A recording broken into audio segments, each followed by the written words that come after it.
From inside a jar, the parasite suddenly leapt onto a man's neck. Yet instead of dealing with the situation immediately, the group chose to put the creature back into the jar and carry it along. Only one boy instantly realized the man was already infected and shouted that he should be isolated. The others, unaware, mocked him, saying it was just a minor wound that only needed disinfection. But before their laughter faded, the man's face began to stiffen in a disturbing way. The boy was, in fact, Ye Qingyang, a brilliant biologist who had been reborn into the body of a child 3 days after his own death. 3 days earlier, he had led a scientific expedition into the mountains, where they discovered a species of insect never seen before. Tests revealed that its proteins could inhibit cancer cells. The finding seemed revolutionary for biology, but during collection, one of his colleagues was bitten and mutated within seconds. Soon, the entire team was transformed. Fearing the infected would become a threat to humanity, Ye Qingyang did not hesitate. He detonated explosives, sacrificing himself along with them. Yet, inexplicably, he awoke in the body of a boy and soon learned of the tragic annihilation of his team. Now, to his horror, he saw a new group of students planning to explore the very area where it had all happened. He tried to warn them, but no one believed a child. They laughed, saying he read too many comics. While they argued, Zhou Zeikai's father appeared, excitedly bringing another specimen of the parasite. Though it had supposedly been killed in the explosion, they insisted on placing it in a nutrient solution to revive it. Desperate, the boy rushed forward and smashed the jar, but he was restrained and accused of stirring chaos. Ignoring his pleas, they returned the parasite to the container. Within seconds, it came back to life. In the middle of their excitement, the creature lunged again, this time onto Akiang's neck. He cried out in pain,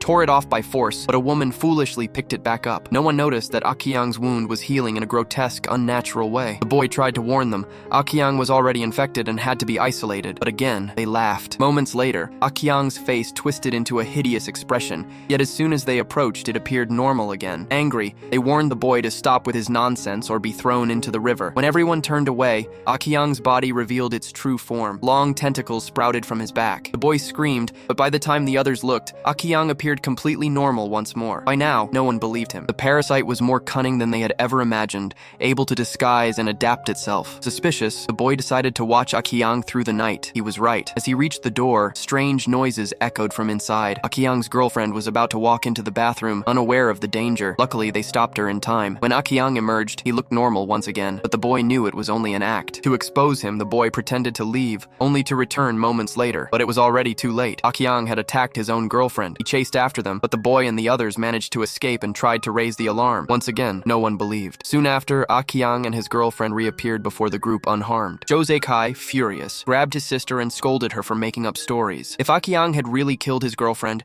how could the two of them be standing there, alive and well? Only the boy knew the truth. They were no longer human. Their bodies were under the parasite's control, and worse, in their ignorance, the others decided to tie up the two siblings